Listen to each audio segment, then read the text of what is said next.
يرأس هذه الجلسة البروفيسور عاصم خوجة أستاذ الاقتصاد والسياسات العامة في جامعة هارفارد. Assalamu alaikum everyone. It's a pleasure to be here. I spent along with my panelists all of yesterday in Mecca, so it's especially a pleasure to be here. But Jazakallah khair for the invitation to Dr. Saleh, Dr. Nazim, Al Qura University. It's truly an honor to be here. It's even bigger honor to be here at your first Islamic Finance Conference. From what I'm seeing so far, alhamdulillah, it's going to be a great conference, and I'm thrilled to be the inaugurating panel of the conference. The first panelist is Professor Atif Minya. Professor Atif Minya is a faculty member at Princeton and one of the leading scholars of the financial crisis in the US. Atif, you can start coming up.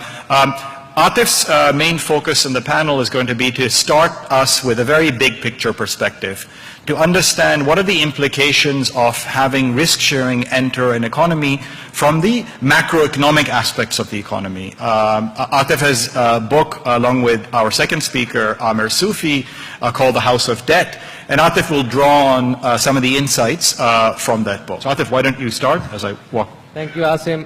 Thank you all for coming. Let me just, assalamu alaikum, start by saying it's a great privilege and honor to be here, the city of our beloved Prophet where he was born. I'm going to talk about risk sharing from the perspective of the macroeconomy. When we talk about financial instruments in general and specifically with respect to debt, one can either approach this question from a religious perspective in terms of what's allowed or not allowed, and I'm sure people will talk about that at different level. We can also think about that question from a fairness or an equity perspective. Is it fair that a person who is borrowing has to pay that much interest rate regardless of what happens? So there's a fairness element to it. I'm not going to talk about either of those two dimensions. What I'm going to focus on is the macroeconomic dimension of this question, which is when two people engage in a financial contract and one person, let's say I'm the borrower and I'm borrowing from Asim sitting to my right, if we agree on a contract that says if I borrow $100, I have to pay 110 back to Asim after the stipulated period of time, so 10% is the interest rate. If both of us voluntarily enter into this agreement, I am not being forced into this contract, we are willingly entering into this contract, why should we worry about this contract from a macro perspective or perhaps from a broader social perspective? That's the question I want to think about. And the basic idea that I want to convey is it comes from partly from the research that Amir Sufi and I have done over the years. The problem in such a contract from a macroeconomic perspective is that any given economy has natural cycles. For example, if it's an agrarian economy, sometimes it's raining and there's no issue, and sometimes you have a drought and all of a sudden now this economy is feeling a crunch. It goes into a sort of a recessionary cycle. These cycles are natural. To some extent we understand them, but to a large extent we don't understand what drives the fundamentals of these cycles. So let's take these kind of cycles as given and ask ourselves the following question. If in an economy there are many people like myself and Asim, borrowers like myself and lenders like Asim, if there are many millions of us, and that kind of an economy goes into this cycle, think about what's going to happen given the nature of the contract that Asim and I have written. What's going to happen when this economy goes into a downward cycle, a natural consequence of that is going to be that whoever is the borrowing class, so again in this example it's people like myself, we are going to be much harder hit in terms of bearing the negative consequences of that downward cycle. That's just the definition of debt, because the borrower keeps all of the risk. That's the key element, that's the key definition of what debt is. And so in the event of a downturn, it's the borrowers who get disproportionately squeezed. And one might say, what's wrong with that? After all, I voluntarily went into the contract with Asim, knowing fully well that if the economy goes into a downturn, I am the one bearing the larger responsibility. And again, the point is, not that this is wrong from a fairness perspective. The point is that when all of the borrowers bear this crunch, it's their net worth that disproportionately gets hit, and as a consequence of that, it's the entire economy that gets hurt. So let me get into that argument a little bit more. The reason that happens is that borrowers are by definition different. The two main ways of thinking about why someone borrows. One is that I'm borrowing from Asim because I'm in need to spend that money. In economic terms, we call those people with high marginal propensity to spend. Those are people that typically spend a much larger share of income or cash flows that they receive. The same logic that they have high marginal propensity to spend implies that when I get squeezed in a downturn, I'm going to cut back my spending a lot more. I'm going to react a lot more to this negative macroeconomic shock compared to what would have been the case if Asim were subjected to the same shock. But since he's not subjected to the same shock, because remember, I am the one borrowing from him, so my net worth is squeezed a lot more than Asim's, I am going to respond a lot more to that shock, and as a result, the whole economy is going to face the consequences of all of people like myself who borrowed from the lending class in this economy, and the whole economy will tend to be depressed to a much larger degree. This is the key point. The whole economy will be depressed to a much larger degree than would have been the case if we had a different kind of a financial contract. For example, a more risk-sharing contract, a more equity-like contract. Let me give you one more example. This is the example where I was borrowing from Asim for spending, for consumption reason.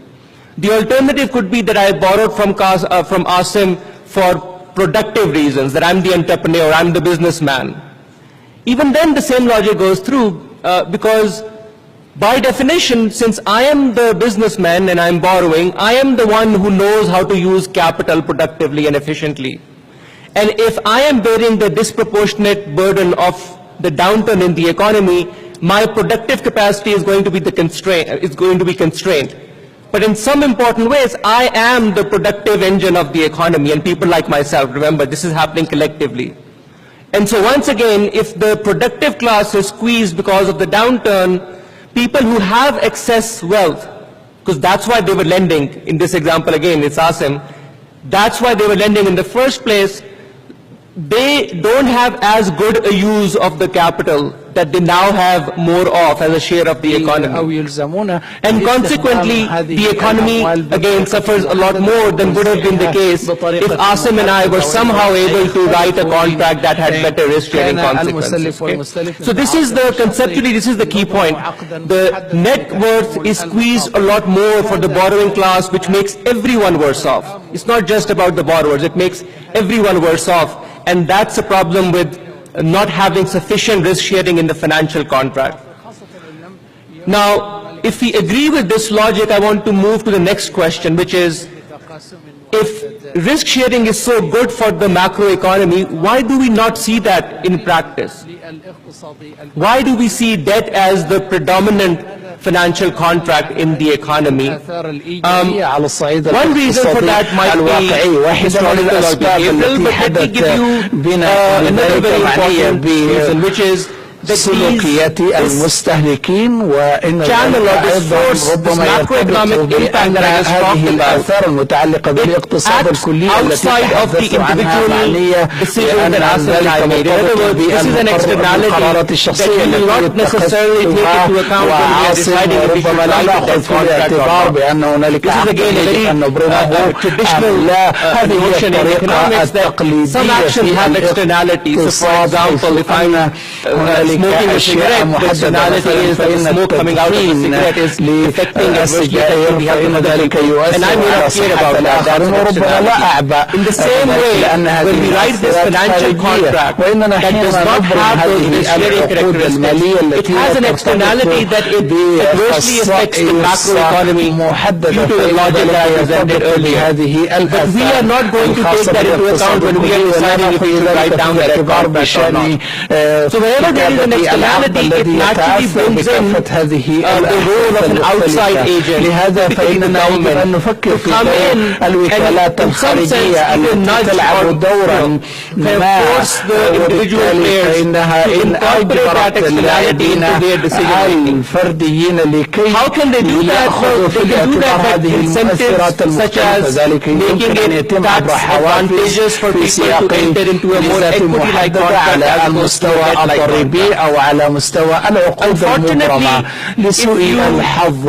فإننا بحثنا في الطريقة الحالية من النظم الضريبية القائمة فإن الوضع معكوس من زاوية الاقتصاد الكلي. لهذا فإن النظم الخاصة برأس المال التي كتبت اليوم تحفز على المزيد من المديونية مقارنة بتحفيز لتحمل الحقوق بطريقة يتحسن فيها المالكين والمساهمين هذه المخاطر. لهذا إن قمنا بتحديد هذه المؤثرات المختلفة ما بين العناصر